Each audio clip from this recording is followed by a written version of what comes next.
That's a devious one for sure. The usual. Hello and welcome to the Hackaday podcast. I'm Elliot Williams. And I'm Tom Nardi. This is episode 309, Seeing Wi-Fi, A World Without USB, and Linux in NES in Animal Crossing. Starting off the news, Hackaday news, we just announced, half the speakers lineup for Hackaday Europe 2025. Head on over to hackaday.com and you'll find the Hackaday Europe 2025 speakers, lightning talks, and more announcement. As I hinted last week, we also opened up the lightning talks sign up list, so feel free to get your name on there. Open secret is the link is hackaday.com/lightning. Looks like an awesome list of speakers. I'm actually super excited to see all of them. I won't lie. Yeah, I suppose it goes without saying that we're excited about the speakers, but don't take our word for it. Check it out. Yeah. They are definitely very awesome, folks. Anyway, if you are in Europe, come on over to Berlin, March 14th, 15th, 16th. You'll find tickets over at hackaday.com. Oh, we'll throw the ticket link in the show notes. What the heck? Come join us. It's going to be a fantastic weekend. We got the ticket price down cheap this year. The badge is fantastic. I mean, the badge is what it is, but the SAOs that won the SAO contest are outstanding. So that's going to be super fun. And don't forget to make your own SAOs, right? You still got time. Ooh, yeah. If anyone wants to bring their own, make and trade, I think that's always appreciated. That was, such a huge part of what really made the badge work is that sense of community trading the SAOs and stuff. So I'm really excited to see a repeat of that for Europe. I don't know if you can remember way back when we were starting to do this. It was like, people are going to make SAOs? That's such a big ask. What if nobody makes any and the whole thing just falls flat, right? And then come SuperCon, it's like, talk to Dave Darko, who is a prolific SAO maker, but that meant he was trading SAOs with everybody there. And he has a bag that's like a cubic meter of SAOs that he took home. So I think he probably got one of each. I'd be surprised if he missed anything. In other news, a story that we've been reporting on for the last few weeks now, 3D Benchy sets sail into the public domain. The company that bought the rights to Benchy, which has always been under kind of a weird, restrictive license. And then they said they'd never enforce it. But it was done so originally so that, nobody would be changing it very much, because for it to be a, quote, benchmark, it has to be comparable. And so if you're going to call this thing a 3D Benchy, it has to be the same model you're printing as I'm printing. Otherwise, there's no comparison possible there. So, that was the point originally. But then because it became such a widely used benchmark, everybody wanted to start making fun of it and start mashing it up and making Benchy rising from the ocean floor, Benchy with muscle arms. Everybody started having fun with it, and that ended up being incompatible with the license 3 weeks ago for whatever reason, and this reason is probably shrouded in mystery and will probably forever remain so. Prusa Research said they got a third-party complaint about it. No, let me say that more carefully. Prusa Research said that some third party informed them that derivatives they were hosting on printables weren't necessarily compatible with the license, and Prusa decided to take them all down because of that. The community, including us here at Hackaday, assumed that meant that it was the new right holders who asked Prusa to take it down. But of course, that wasn't the case at all. It was someone else. And I encourage you to talk amongst yourselves and throw your own conspiracy theories up here. Some people think it was, essentially some legal Karen who decided to try to, I don't know, complaint troll, I don't know what, who decided to grind them about that.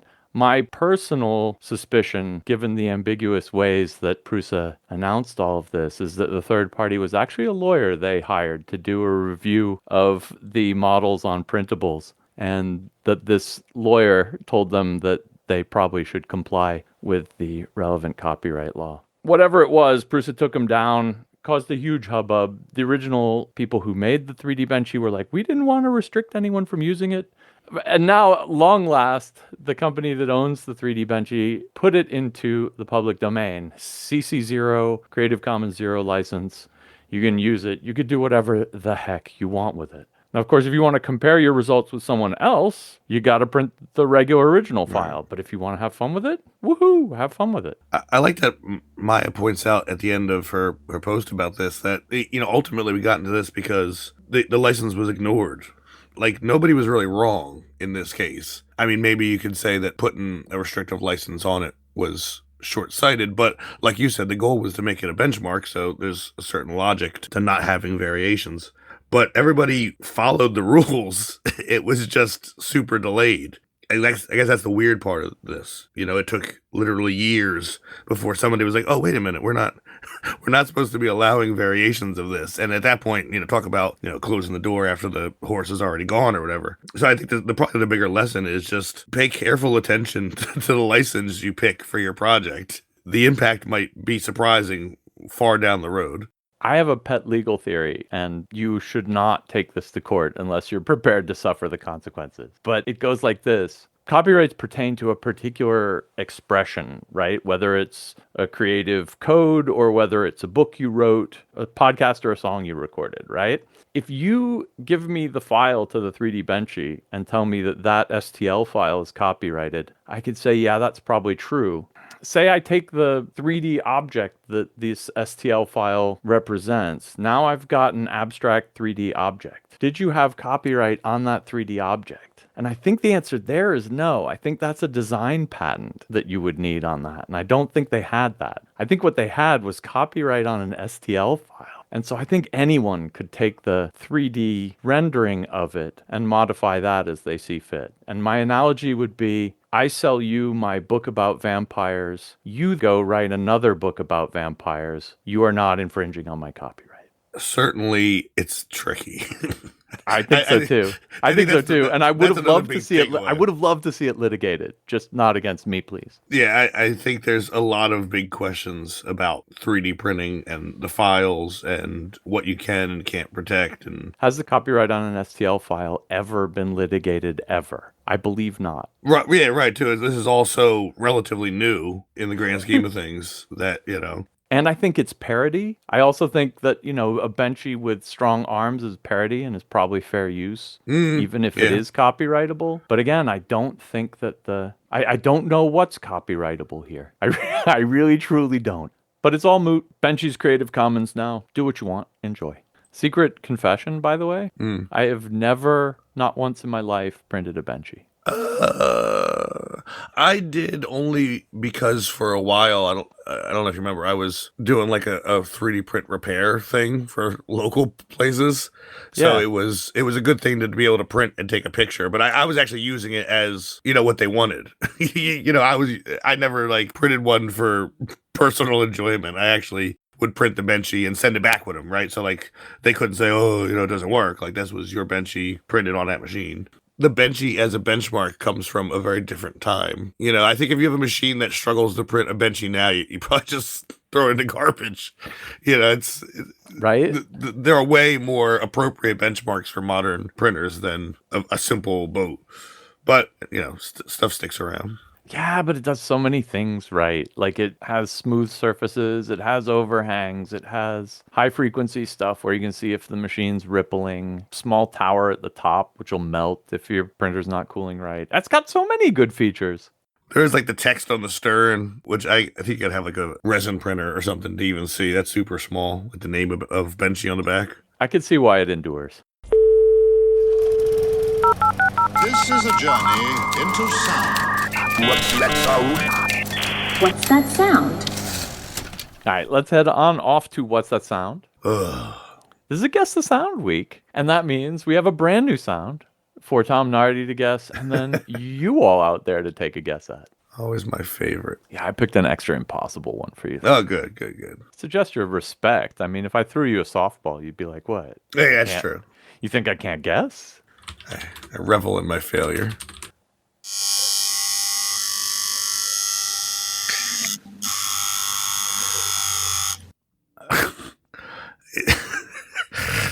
I know it's not shearing a sheep, is it? Pretty close. That was my first. It's a little more electronics than that, but I mean, you were thinking of an electric shear. Right. Is it?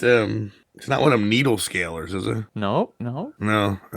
That sounds kind of like that. Um, I failing that, I would say maybe some kind of high-speed relay or something like that. Good. Also good guess. Also wrong. I'll tell you what it is in a minute. Okay. But first, all of you out there, if you've got a guess, head on over to hackaday.com/podcast. Fill in the form you'll find down in the What's That Sound section with your handle and your best guess. And next week, we'll draw among the right answers and send someone a Hackaday podcast t-shirt. My first hack this week comes from Jaja. Octet of ESP32s lets you see Wi-Fi like never before. This is a fantastic write-up of the Aspargos project, which is funny because it sounds like asparagus, and so they have a little asparagus logo, but it's actually ESP Argos. So it's an ESP32 based, whatever Argos was, some kind of Greek all-seeing multi-eyed monster. And that's what this is. It's a 4x2 array of patch antennas. Each one has an ESP32 behind it, and they're all run in sync. And so what it lets you do is direction finding on Wi-Fi signals. And it's a really, really cool project. The video that accompanies it is a tremendous explainer if you want to see that. It is actually, incredibly information dense and well worth your time. What's fun about this is because it's Wi-Fi based, the ESP32s can all do packet filtering, and so they listen for a particular MAC address. So you can track one particular Wi-Fi signal in, the wide world of 2.4 gigahertz noise surrounding you. And it's a really cool video demo of him walking back and forth across it, and it picking him up. But it also picks up reflections. So you can do kind of passive 2.4 gigahertz radar type effects. Some really fantastic tricks displayed in the video. He takes a very directional Yagi antenna and points it directly at the patch array that he's got, and it like completely blinds it. But then he's also got a metal wall, and he demonstrates like reflecting off of that by pointing the antenna at it like it's a flashlight in 2.4 gigahertz. Because it's using the actual data packets, it's not just picking up the radio signal, it's actually picking up and interpreting the data packets so you know what time of flight is. And so the display visualization code also codes that using a rainbow system depending on how old the packet is by the time it gets to the unit. And so you can estimate depth from that. So you can not just do kind of X and Y, but also a little bit of Z. And you can see the difference in color between a reflected signal and a direct signal, which is really cool. And then he goes outside and demos it, and then he shines this directional antenna up at the building behind him, and the reflection off of that comes back in red. Just some really awesome demos of this device in there. So then I'm like, okay, this is awesome. I want to see the technical details. And this is where the project both falls down a little bit and totally delivers. And the falls down a little bit is there isn't an open source hardware plan for this available as far as I can tell. But I did some digging and I got the original research paper that this is based on, and it's actually pretty well explained on the website too. So you can read about how they did it, but there's not like a, hey, I want to just order this PCB and get it done. And there's probably a good reason for that, because the trick here is getting all 8 of the ESP32s that are behind their 8 different patch antennas absolutely precisely synchronized with each other. And so they share the same like CPU clock, for instance. They have one 40 megahertz oscillator that makes them all run, but that doesn't mean that their radios are running perfectly in sync with each other, because those run off of a PLL that's divided down from this main clock frequency. To get those in phase actually is really, really tricky. And so what they do is they have a switch right before the antenna that either switches to the patch antennas or switches all of the ESP32s to a common signal that comes from yet another ESP32. So there's actually a 9th one on this board that emits a fake Wi-Fi signal, basically, across some strip lines on the board and into their fake antennas after an attenuator. So they have kind of a known reference signal that hits them all at exactly the same time. That lets them in software handle whatever phase difference there would be between the 8 ESPs, which is awesome, but it also makes fabricating this board very difficult. because it's got these incredibly timing critical strip line parts on it that lead into these 8 different ESPs. And they have to be exactly distance and impedance matched and all of that. And yeah, if they just gave you the PCB footprint and said, yeah, go make this, that you'd do that and it wouldn't work. And you'd be really pissed off and you'd probably be calling them up and saying, hey, my board doesn't work. And I think that's why they don't have the Gerbers out for you. But suffice it to say, all of the software is open and on their website. The central critical ideas to making this thing work are well described in the paper and there. So if you really, really want to make one of these yourself, you probably could. It looks like the lab, and this was presented by one person, but I think this is work he's doing at the Institute of Telecommunications at the University of Stuttgart in Germany. And I think they are producing and selling these. It is buried on the page, but they did say that there was, X amount of sample ones that they gave out, which there are no more of. But it said they're retooling the board for be easier to manufacture and will be selling them at some point in the future. So you can sign up for like a waiting list, but it doesn't seem like the hardware is going to be open, like that they're going to keep that secret sauce. But like you said, the software is open. Making it manufacturable is going to be hard, but I'm sure someone could build a clone of this board. And I think that's a good idea because they've done so much work on the software side that it's probably worth it. Yeah, especially if the software is out there, I'm sure there'll be some efforts to clone it. Oh, some of the other cool tricks they demonstrate with it, what good is knowing where a Wi-Fi signal is coming from? Well, if you have 3 or 4 of these scattered around a room, you can use them to triangulate where it is. So you can figure out, say, a robot's position inside a space. And the coolest thing they do is an application called channel charting, which lets them see around virtual corners, basically. Instead of just listening to the first signal that arrives, you listen to all of the reflections. And by using those, you can figure out where something is, even if it's not directly exposed to you, as long as it bounces off some separate walls. And they do a demo where they run a little robot with a Wi-Fi transmitter on it all around this whole workshop and track it and then train a neural network to say, given that the reflections are here and here, I know that that robot was there when it emitted it. And that lets them actually literally localize the robot around the corner where they don't have direct line of sight on it. And that's super, super cool and really fun. So we'll throw some links in for this. We've seen people do similar things with SDR units. They're in a lot of ways a lot more complicated and also less selective because the ability to hone in on one MAC address actually makes it much easier to track one particular Wi-Fi device. And I think that makes it a lot more useful. So I think that's a really neat application here.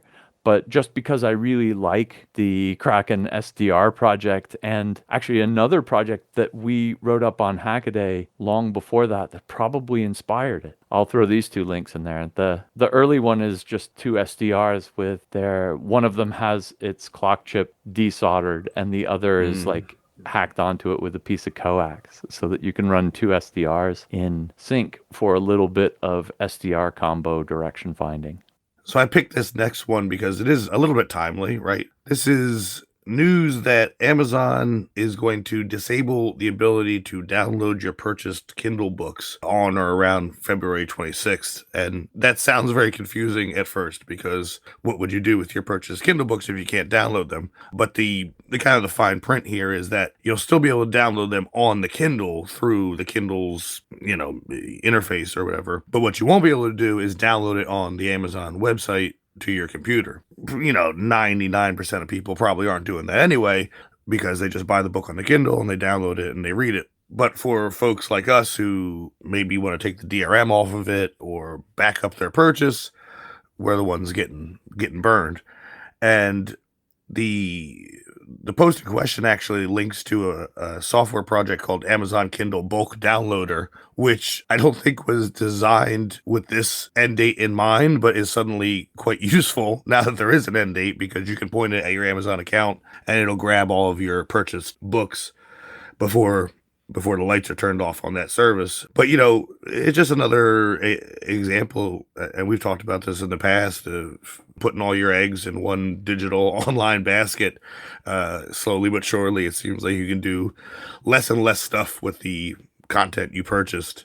There's some, it doesn't really get into this post, but it is kind of theorized that part of this is in a response to there's been a new Kindle jailbreak, which is actually something I'm looking into to write up in the near future. And that works by, putting a file on your Kindle over USB. So in, natural big corporate knee-jerk reaction, Amazon wants to disable all things that involve, downloading files and putting them directly onto your Kindle. Like I said, most people probably won't be affected by this. If you have a Kindle and you just download the books and you read them on the device, nothing's going to change. But, if you've bought stuff on there and you want to be able to get the actual files on your computer for whatever, right? You don't need to explain yourself. You bought them. If you want them on your computer, you should be able to do that. You only have a week or so to still do that. Or, actually, it's funny, in the comments, somebody had mentioned that they already weren't able to do this, so that maybe Amazon, pulled the plug early. And before we went on to record, I went to see if I could do it, and I realized I've never actually bought a book from Amazon, so I couldn't tell either way. But if you have bought a book from Amazon, you might want to check in the near future, because it'll already be the 21st by the time this drops. Yeah, thanks for clarifying that. I actually read this one and I didn't know what it was about. But it's really cool. I love that the software was around before then and has just found new use when their policies change. Yeah, new use and a expiration date, because I'm pretty sure after the end of this month, it's not going to work anymore unless they find some kind of... I guess not. I mean, if Kindle doesn't want to... If they don't want you to download them, they're going to turn it off on their side, so I can't imagine there's any obvious way to circumvent that. Plus, for reference, you do have to give this software your Amazon account, so I don't know. Not that I distrust it or anything, but just keep that in mind. I'm sure there's a way to spoof being a Kindle and download them to some other device. Yeah, that's a good point. I mean, that would probably be the next... Maybe no one's done it yet because it wasn't necessary, but Yeah. I'm sure there's a next step in this one. Yes, like put on your best digital Kindle costume and be like, I would like my files, please. Exactly. But it's just ridiculous to think that such hoops should be necessary. Silly me, I bought this thing. You would think I could be able to download it and use it as I please, but apparently not. That's too much to ask for. Like I said, the reality is the vast majority of people probably won't even know this happened, right? Because they buy the things on the Kindle, it downloads it, they read it, blah, blah, blah. It's really for the tinkerers. And it just sucks that we end up getting the short end of the stick because Amazon decided that was one too many freedoms for you. Well, for my next hack, I wanted to cover In a World Without USB. This is a write-up of a pre-USB serial protocol for computers written up by Ernie Smith on the website tedium.com, which is absolutely hilarious play on Medium. This is the story of the access bus. And if you will turn the clock back with me to the mid-'80s, I guess, where Apple had their Apple desktop bus, Atari had computers, and they had their own serial bus. The IBM and clones had their PS2 bus. Everybody had a serial bus, and none of them were compatible. There was no USB, and the question was, how could we make something that will get all of these devices to talk to each other, that can make them all compatible? What can we do? And the solution that became Access Bus is actually really interesting because it's so simple. The short idea is just take I2C and have it be your bus for you, basically. And that's what they did. Access Bus is I2C plus a little bit of pluggability wired in. I think they had some standards about what devices would enumerate as what, but it's about as simple as it could have possibly been. And I think it's really an interesting idea, interesting view, alternate past future. USB, of course, is, I think, much more compatible, vastly superior to the idea of just using I2C as your computer's bus. One of the main reasons is because it would have been super slow.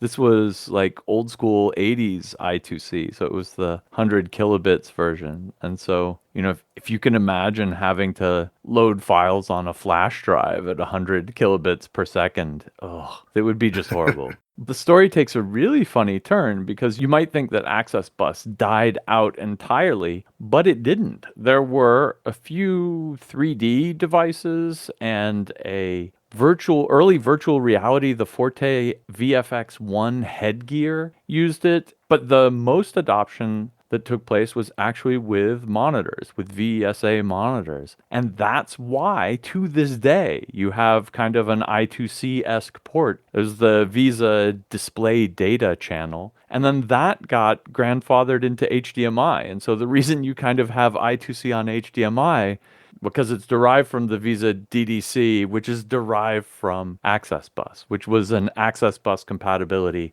back in the day before you could just plug everything in over USB. So this is a really neat story about kind of forgotten technology. It's kind of fun because it would have been a super hackable technology. Imagine, all your mice and all your keyboards and everything just spoke I2C to your computer. On the other hand, it would have been a super slow technology, and I'm glad it didn't come to pass. You say that, but if we're going to really dive into this alternate reality, I mean, would we have seen I2C evolve faster, both, faster in terms of time to development and also as in bandwidth? Because, we're finally starting to see like I3C, right? Which is, I think, like 30 megabit is the bandwidth. But it's only taken this long because there was really no need for a high speed. You know what I mean? Like if there was an alternate history where everything was using I2C and there was a need for a faster one, I wonder where that would have put us today. You know what I mean? Like would we be on I9C at this point with gigabit speeds? That who knows? I guess that's the fun of theorizing. And speaking of the fun with theorizing and stuff, I could tell Al really was fascinated by this because he really gave this one his all. This came from the heart. This must have been something he'd been thinking about for a while and kind of ran with. I'm actually surprised he didn't turn this into maybe like a full original post or something, because there's a lot of interesting detail into this one. Well, it's an absolutely marvelous original write-up too. Like I could see how he was, inspired to wax poetic about this too, because it really is. Definitely.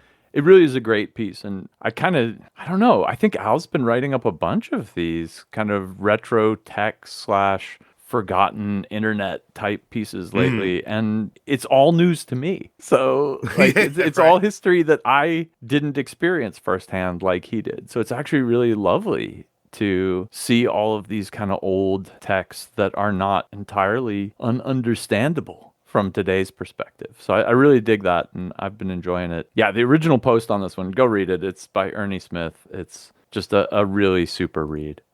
Now, I picked this one. I actually wrote it up, and it was perhaps the first time in a while where I was almost second guessing myself, because it was such a rabbit hole of a hack, and I was like, am I explaining this right? Did I get all the details? This one is give your Animal Crossing villagers the gift of Linux, and I guess this involves a certain amount of backstory. If you're not familiar with the game, Animal Crossing is I don't know, how do you even describe it? A village simulator, I guess, where you build a little house and other little people build houses, and that's kind of it. I suppose you build your house and you furnish it, and it's like a relaxing kind of thing. There's no end game. You don't win. You just do your thing. And in the original Animal Crossing, you could get little NES consoles to put in your house, and when you interacted with them, it would actually launch an emulator, and you could play Excite Bike and a lot of the early Nintendo games. What DeCrazio did here was, knowing that there was this emulator, and apparently a fairly accurate one because Nintendo did it themselves, knowing that there was this emulator in Animal Crossing, uses that as sort of a springboard for a very impressive hack where he wants to run Linux on the NES, and that's impossible, right? Like that should be impossible because it's an 8-bit console with nothing that even comes remotely close to the requirements for Linux. But the trick is that while the NES certainly can't run Linux, it can emulate an x86 CPU at a fantastically slow speed, which in turn could run a minimal Linux. This really is it's like an onion. There's so many levels of this because, you had to write the x86 emulator for the NES, which itself is an awesome project and is, deserving of its own look. And then once that was working and it could run x86 code, then he found this embeddable Linux kernel subset ELX, which is a minimal Linuxy environment that comes in at like, a few hundred kilobytes or whatever. That could then boot inside the emulator. And then once all that was done and he tried to run it in Animal Crossing, it turns out that he had used little tricks and stuff for the emulator that the Animal Crossing emulator didn't support. So then he had to go patch Animal Crossing to make it work. I mean, there's so many. It's easy to get lost in this one, but at the end of the day is your little character can go to the NES in his house and he can say, I want to boot Linux, and it comes up and, it boots a totally usable Linux complete with an on-screen keyboard, which is pretty incredible, at something like a 64th percent of real time. And I guess that was the biggest takeaway. And I did link to this in the write-up, and I'll put it in the show notes, is that like we've seen stuff like the Arduino emulate an x86 and boot Linux. It is possible to do it. It's just, time becomes the limiting factor, because anybody who like emulated stuff like for gaming purposes back in the day knows that like you don't need to emulate at full speed, right? Like I remember emulating the Super Nintendo on like a DOS machine at like 16 frames per second, and then the game running slow, it still works. So the same principle holds true. You can emulate a PC running an OS. It's not going to be anywhere near real time speed, and it's kind of remarkable that it all still works when it's doing a 64th of a frame per second or something like that. If you have the time, if you have the hour or whatever it takes to boot this virtual Linux environment, it's all there and it all works. And I think it's this is not a practical project by any means, but a lot of really cool tricks used here, and, ranging from, emulating one machine on a much slower machine to decompiling Animal Crossing and patching the code in there. Like there's so much in this, and it's really just a joy to watch it all come together. I love the like levels within levels within levels bit of it, right? Like that's just so crazy how deep the emulation rabbit hole can go. But like if it's a general purpose computer, you can make it do what you want, right? And that includes emulating another computer and carry on from there. But I also love that you're like, this isn't practical when the end goal is to make a bootable Linux computer inside a video game that really is just about building up a crazy house anyway. Right? Like it's just right. It's a video game about furnishing your house.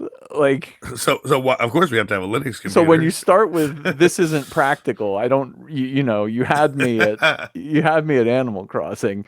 But it's awesome, and of course you want a virtual Linux computer. I mean, you got to play Tux Racer in Animal Crossing. Right? It wouldn't be my virtual house unless there was a Linux computer laying on the floor that I can interact with. That's probably exactly the place from which this comes. And since this went out, I know Decrazio has updated, and apparently now the emulator, and when we say emulator, I guess we got to be very specific here. Now, the x86 emulator that runs on the NES has now actually been run on real NES hardware through one of these flash carts. So that does take one layer of the onion away. If you want to actually run Linux on real NES hardware, you can do that now if you have a means of putting his ROM on the hardware. I guess originally it didn't work on actual hardware. He was doing some kind of trickery that it didn't like, but that's now been fixed, and so it does work on real hardware. And see, that's super important because now that I've redone my actual house to look exactly like my Animal Crossing house, I can actually boot this up on my old NES. Yes, yeah. I love it. So surreal. Well, okay, my last hack is going to ground us back deep in reality and some weird physics that I didn't know about before reading this one. A unique linear position sensor using magnetostriction by Florian B. Yeah, magnetostriction. Put a heavy magnetic field around a ferrous metal. Because it has these different domains in it, it tends to shrink a little bit. It puts some stress on it internally and it pulls together. And like everything else, of course, there's an inverse reaction to this. If you squish a ferromagnetic metal, its magnetic properties, its magnetic permeability changes. And this is called the Villari effect. And one of the ways you know about magnetostriction, for instance, is from transformer hum. Like the plates in a transformer kind of shrink and grow every 60 seconds. And when they come loose or if they're pressing up against something, they kind of go, So you may know magnetostriction, but did you know you can use it to make a linear position sensor? And this is apparently something that's done commonly in industry because it gives you a non-contact way of measuring distance. So imagine you've got like a shuttle or something moving along a rod, and you want to know how far away it is from its end. That's what this lets you measure. The way it works is really cool. You put a wire down the middle of the rod. In this case, I think it's a nickel wire, but as long as it's ferrous. And then you have a magnet in whatever it is you want to measure the position of that goes around this wire. So it puts a magnetic field on the wire. You then run a current pulse down through the wire. And because you have that current going down there, it makes the wire into kind of a little bit of an electromagnet. The magnetostrictive effect makes it twist just a little bit right in the presence of that magnet. When you let go of the pulse, that twist spreads out and you get this kind of torsion spring kind of wave that relaxes out through the piece of metal wire. You use the timing between the current pulse and the time you pick up this wave with another coil down at the end you're measuring from, and that can tell you how far along your magnetic shuttle is. And that's a cool way of measuring distance because it requires no contact with whatever's on your shuttle. It requires no power on the shuttle. Everything's kind of self-contained in the tube that contains the wire. Florian wrote in the beginning of his project, although this principle is long known and well described, I could not find any maker projects. And I have never heard a better reason to embark on a project than that. In case you're wondering, these torsion waves in nickel wire run at about 2,850 meters per second. So it's really precision timing here that you need to tell how far down the wire your thing is. But he's actually doing it with kind of run-of-the-mill microcontrollers and just using their timer counter units. It's a proof of concept and I love it. You should go check it out. It's over on Hackaday IO. On IO, Dan Maloney commented in there, oh, hey, love your project. I can see that this is a prototype because you made it out of Fischer Technic, which is kind of like a German tech Lego thing. What's the Lego Technic called? Lego Technic. Which is Yeah, I was going to say Lego Technic. And I did not know that there's an incredible community of people doing insane projects like this out of Fischer Technic parts. And it's over at ftcommunity.de for Germany, and it's /ftpedia. I'll throw a link in the show notes to the monthly PDF file that comes out with everybody's crazy projects in it. But this was one of them. Thanks, Florian, for mirroring it over on Hackaday.io where more people can see it and for translating it into English. If you speak German or are willing to run things through a translator, the FT community is full of crazy, crazy projects that are hacked together using basically, it's belittling them to call them kids' toys. What are they? Kids' toys. Accessible, fancy, kits. Technical kids' toys. Give them a construction set, and they'll figure out how to make something crazy out of it. I guess that's the universal truth that we've found here. And they'll make a magneto-restrictive distance sensor, right? Like, what? I like that it's like a scholarly paper, too. It's outrageous. It is. they take it very seriously. It's not just like whatever. I made a windmill. There's people making crazy scientific instruments. There's people making, of course, insane robots. I mean, it's really fun. Now for my last one, I have MIT demonstrates fully 3D printed active electronic components. Donald Papp wrote this one up, and he's very clear that this is super, super proof of concept. And, do not expect to build anything with these quote unquote components in the near future. But it is a really cool research in that they're using commercial off the shelf conductive filament for the 3D printer that you can buy right now. It's not some kind of weird thing they made up in a lab. The idea is that, if a 3D printer, it's pretty good at laying down traces in very accurate shapes. That's kind of what it does.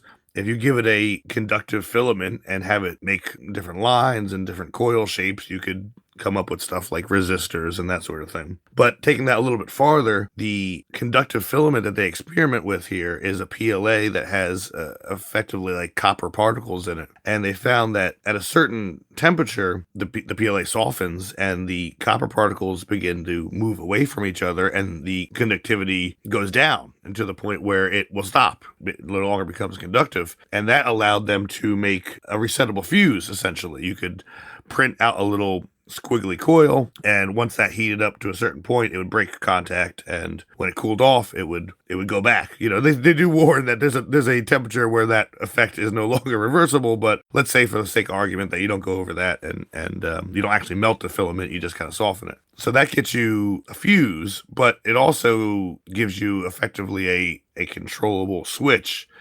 And from there, they show how you could do simple transistors and then turn those into logic gates and so on and so forth. And like I said, this is super proof of concept. It's super rough.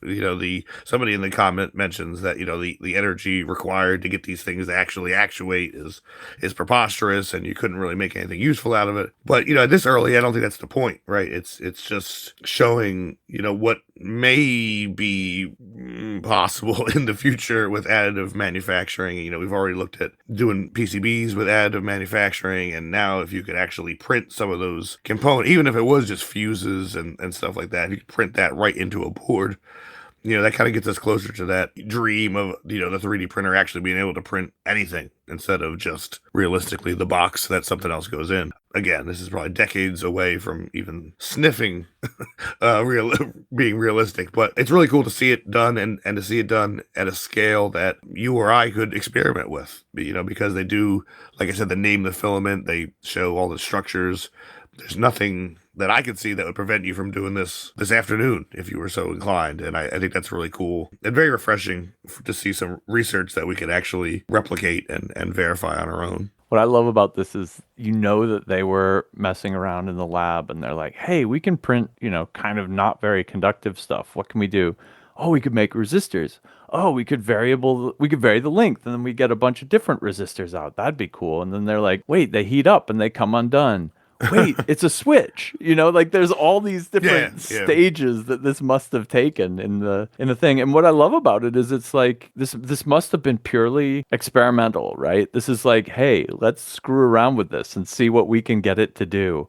And I do kind of love that mode of research, inquisitive poking around at stuff, So stoked to see it. But like you said, these circuits, they switch, on the time scale that the PLA can heat up and cool down. They're not going to be the world's fastest switches, right? Like, probably not what you're looking at if you want to make a computer. But on the other hand, you could make a computer. So that's kind of fun. And I bet, just looking at it, I'm sure you could probably come up with like an open SCAD script to like generate a printable fuse for a given current or something too, because, you could figure out how long it takes to heat up and how, quote unquote element needs to be to get the heat there. And that'd be kind of cool just on its own, just to play around with. All right, my first quick hack is this font, but you don't really know it. This is a write-up of the Gorton Machine Company's font by Marcin Witchery. It's really funny because you look at this on like the keys of an old keyboard and you're like, oh, that is familiar. It's a thin outline font that was designed by a mechanical router company in actually the late 1800s. And has been used ever since. So they're calling the font Gorton in this write-up. You should go read it up. It's really fun. If you want other thin fonts for you to use, I really like the Hershey font series. We'll have to throw a link for that in the show notes too. Next up, measuring local variances in Earth's magnetic field by Ephaeanice 983. I just thought this was a cool science project. Basically, to measure the field strength of the Earth's magnetic field, you use a compass and a magnet, and you can move the magnet to a bunch of different positions. You know how a magnetic dipole falls off of the magnet, so you can measure its physical extent and the distances away from the compass and how much it's deflecting. And from that, you can figure out how strong the Earth's magnetic field is where you are. Just a cool, fun, simple science project. And last up, possibly the most esoteric Commodore 64 magazine is the story of the penny farthing Commodore 64 floppy zine, probably run by a single person, Lord Ronan, until 2009. It only runs on the Commodore 64 GEOS operating system. It's like certainly an enigma. It is certainly esoteric, and I love Intricate's kind of look into the technology that he had to dig into to make this thing work, but then also kind of this bygone era of the lone computer hacker putting together their crazy disk zine. It's just really a sweet look into a bygone time. Well, for my first quick hack, we get what happens when we try to be too timely here at Hackaday. Jenny lists, get ready for KiCad 9. At the time, on the KiCad social medias, they were said that we're only like 12 hours from the release of version 9, as long as there's no showstoppers. And apparently there was a showstopper because as it's been way longer than the 12 hours and there's still no stable version 9, but it's coming. And the message is still valid enough that we are very, very near the version 9. So if you are a user of this particular piece of software, and I think probably a lot of listeners are, get ready to learn some new features and check out what they've come up with for this year. Next up is vacuum forming with 3D printed molds and sheets, and we have actually seen this or something very similar in the past, but I'm kind of continually surprised we don't see more of it. And the idea here is that they sell these little, I'm pretty sure they're for dental purposes, these little vacuum forming machines. You can get them on Amazon, I want to say for like under $100, and it's super small. It's like maybe, I don't know, like twice as big as like a coffee cup. And it's got the vacuum pump and the heat element and everything's in there, and you can vacuum form something that's, I don't know, like the size of your palm, which is enough for a lot of projects, right? There's a lot of little parts that you could vacuum form. And the trick in this particular video is that the mold that's being vacuum formed is 3D printed, but also the sheet of vacuum form material is printed. You just basically print a whatever it is, 180 millimeters by 180 millimeter square, super thin. And you might say, well, like, what's the point of that? Obviously, they must have ready to go sheets for this thing, and they do, but being able to print it means you can do like different colors and textures and experiment with different materials and, potentially come up with something out of the box there. So, just a really cool little way to get involved in vacuum forming for not a lot of money. I'd love to see more people messing with it and pushing the envelope there. That's actually huge because one of the common plastics that people use for this is polystyrene, and that stuff is toxic as all hell. So it's a total win if you're melting PLA instead of melting styrenes in your house. Yeah, right. Pick poisons, son. Literally. Boy, how much more poisonous does it get? And my last quick hack is Belfry Open SCAD Library brings useful parts and tools aplenty. And I'm not 100% sure why we wrote this up, because I don't think there's any like release or anything that corresponds with this. This is more just like, hey, here's a library in case you haven't heard of it. There's no timely element as far as I can tell. But if you haven't heard of this library, you should check it out. It's a great collection of parts and functions for OpenSCAD. If you ever used OpenSCAD, you know that some things can be a little less than user-friendly. And if you're going to sit there and write some elaborate function to do a thread or whatever, you might as well use one that's already out there and open source and community developed, right? So very cool library for OpenSCAD, and a great reminder to give it a shot if you haven't already. OpenSCAD's a damn programming language. A programming language only as good as its library. This is true.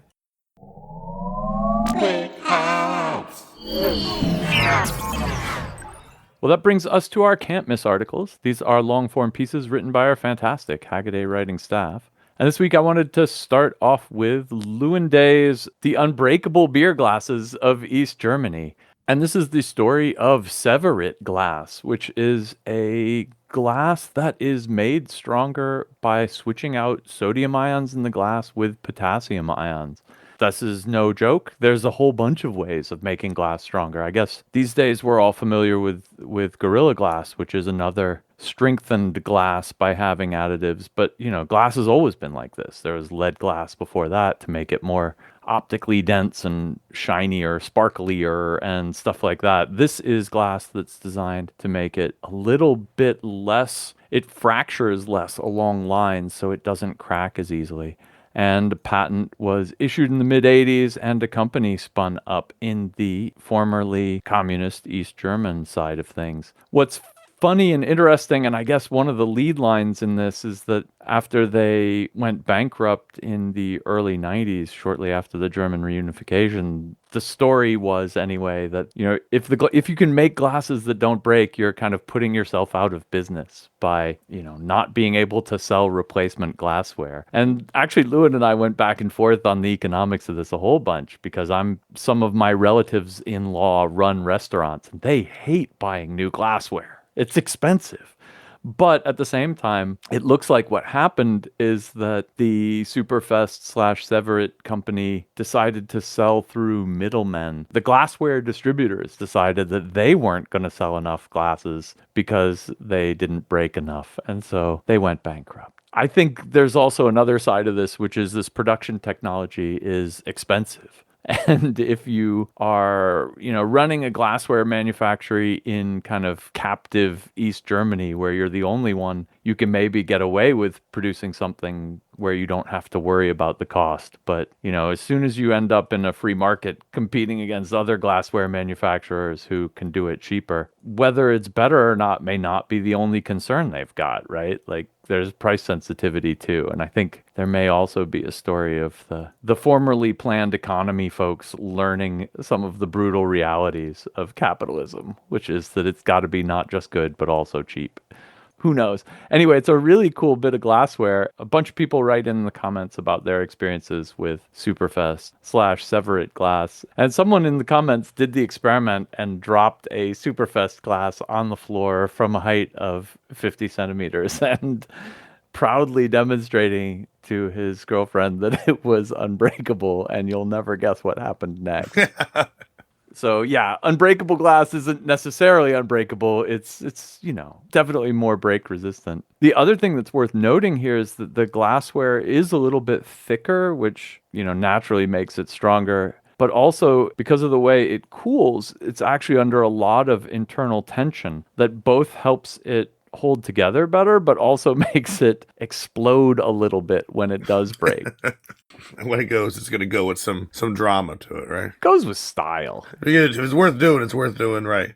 Yeah, this was an interesting one. I hadn't heard of this, I guess perhaps not unsurprisingly, of the East German Glassworks.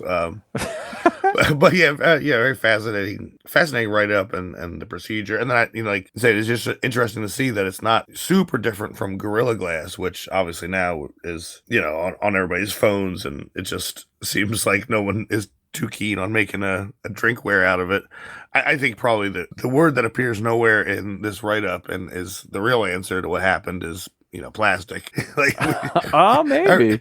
Everybody just kind of drinks out of plastic now and, aren't super concerned with super strong glass. But I mean, obviously there is, there'd be a case for it for like a boutique thing. Like, it'd be nice to have glassware that you didn't have to worry about smashing into each other in the washing machine. But I think, from a practical standpoint, certainly the introduction of cheap plastic drinkware certainly had an impact on this kind of thing. Well, I think their market was bars, though, and yeah. I mean, I've been to bars where you drink out of plastic pint glasses, but I've been to bars, but that's not your classy establishment. You're drinking out of plastic.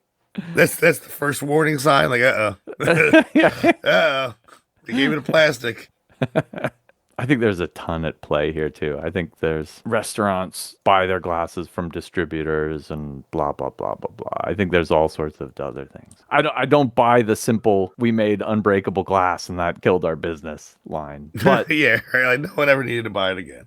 But that doesn't stop me from loving the crazy additives you can put in glass to make it have different properties. Well, my pick this week is Al Williams' "Be Careful What You Ask For" voice control. Man, this one really resonated with me. Al is a home automation fan, in no small part, which he references to his, love for Star Trek and talking to computers on the bridge of the Enterprise. So he's, done his best to fill his house with these voice assistants from a megacorp that I think you're probably familiar with. He says something like 7 out of 10 times it works as you'd expect. And what's going on with the other times? Because, those other ones, it just, whether it's a hallucination or it hears them wrong. And, he kind of makes the point that with all the technology we have, it just seems like it should work better.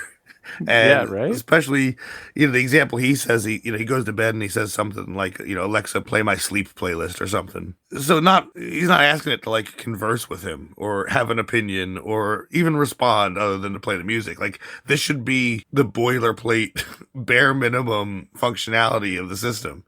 And somehow it gets confused on a reasonable, a regular enough basis that he felt the need to write an article about it, right? Like this is not a once in a while screw up. It's, once or twice a week. He's not proposing any kind of solution here. I don't know that any of us know what the solution is, but it is just kind of interesting to see, what our expectation was, whether you're looking at popular media or even just, I think we all knew voice command stuff was coming.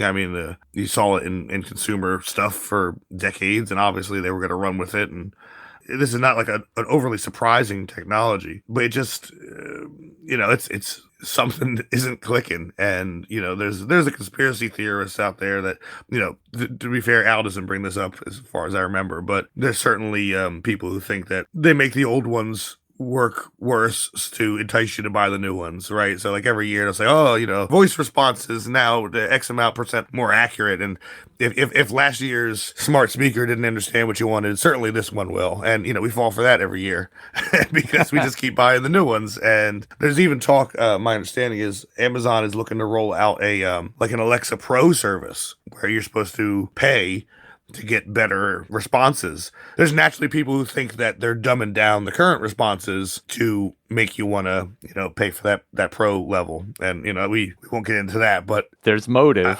I've heard way more ridiculous theories than, Amazon is making their free level suck. So you'll pay for the pro level, right? And maybe ultimately that's the answer, is that there's not enough money in getting this right. The money is in getting it okay, and it doesn't need to be perfect. And we're just stuck with these middling voice control systems. And but like I said, this one really resonated for me because, like Al, I was very excited about the possibilities of the Echo line, and I probably have one in every room at this point. They made them so cheap, and like especially when the little dots came out. Amazon does these things. So I'll say, hey, add one of these dots to your cart for $10. And I have them all over, and they're at the end of the day, they're like glorified thermometers, really, because that's the only thing that they seem to be able to reliably do. Is what's the temperature for tomorrow? Anything else is just like pulling teeth with them, and it is unfortunate because it's 2025. You think we'd be able to have a little more impressive voice command? Al does good with these like thought pieces, that just kind of point out the failings of modern technology, especially when media got us so amped up with dreams of computers that would understand us no matter what was going on, and the reality has fallen considerably shorter than that. I love all the examples he brings up of times when you just don't want it to be speech controlled. Imagine you're trying to get work done like this, and you're doing this in an office, in a cubicle farm with 10 people. Everybody's going to be talking to their machines or dictating to their keyboards or whatever, right? My sister uses Dragon Naturally Speaking to do word processing and stuff. That's cool if you're the only person in the office. But imagine you're sharing a room with that many people and it's like blah, blah, blah, blah. Everybody's talking over each other. I know when my son was really young, having him around was like a denial of service on the Alexa because he would just be making all sorts of random noise all the time. And good luck getting that thing to understand you. So that was kind of fun.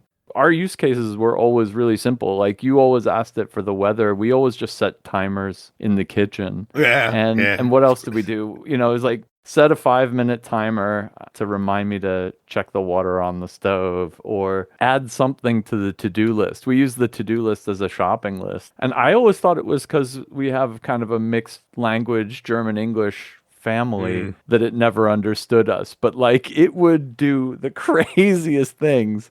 And we would have the funniest objects on our shopping list because of it. We'd be like, what does that sound like? Oh, that sounds like light bulbs. Maybe it was light bulbs. And then we're like, oh no, it's mayonnaise. So yeah, thanks a lot. I'm surprised that it works so similarly badly for everyone else. I thought it was just us. If you were to look at it from a technical, this is Hackaday, we probably should look at it from a technical angle. I guess a lot of the problem probably comes from like the wake word detection, right? I think it'd be a lot easier of a technical problem to solve if it could just listen all the time and process everything, right? But they, in the name of privacy and whatever, we don't want that. We don't want every word uttered in the house uploaded to the cloud. So, these devices have to wait for their wake word. So that's already like one hurdle. You have to pick that up properly before you can do anything else. And when you look at it like that, I suppose it's not surprising that sometimes it confuses light bulbs and mayonnaise, because it's doing the best it can in, a split second. No, I don't know. The wake word helps, actually. The wake word, if anything, is a deconfuser, because it lets them separate background noise from intention, right? Like they don't have to pay attention to what you're saying until it hears the wake word. So that actually helps a lot. Imagine it was having to decode everything all the time and try to figure out if you were saying put mayonnaise on the to-do list. Well, right, yeah. Right, there are so many things that sound like put mayonnaise on my to-do list that people say during the day that it would be doing that all the time, whereas there are fewer things that sound like, whatever wake word. Okay, computer is Al's. It's fun to get him to say his wake words when we're on conference calls with him, though. I do enjoy that. Alexa, buy me 10 pounds of peanut butter. We'll see who's listening on headphones. And like you said, too, in a practical sense, even if it worked 100%, there is just times where voice recognition just doesn't make any sense, in like a shared environment, or, I was always kind of like, when you saw it on Star Trek, like there's no, how did the computer know who it was talking to? It was never explained. It was just, hand waved away. But in the real world, yeah, like you're talking to the person next to you, and the thing thinks you're talking to it, and I always have a problem. It seems like whenever I'm trying to convince the Alexa to do something, that's definitely when my wife has to ask me a question. Right. So I'll be in the middle of saying something to it, and then she'll be like, "Oh, what do you want to do this weekend?" And then it's like Alexa's like, "Well, I don't know. What do you want to do this weekend?" And we you get weren't nowhere, invited. Yeah. And it's just like, so I suppose we'd have to, change. There'd be a social element that'd have to change before we can really get this to work 100%. So sometimes the button is the best. And one of the commenters for this one said, Al, just make a button. Just make a button to play your playlist, and then we don't have to worry about this. Is he wrong? Probably not. Probably not. The button to play the playlist is perhaps the best solution. Well, that's it for this week's Hackaday podcast. Thanks very much for listening. To follow along with the links or leave comments, head on over to hackaday.com/podcast. And if you see anything cool or do anything cool, drop us a line, tips@hackaday.com. And until next week, keep on hacking. Bonsai. Not terrible. So I picked 6. Okay. Those are words. Oh, come on. This is horrible. That does not fund the podcast. The horrors of a world. Because it would suck. It would. Universal's right in the name, so I suppose working as designed. All right, I think that's it. Okay, we can turn this off, right?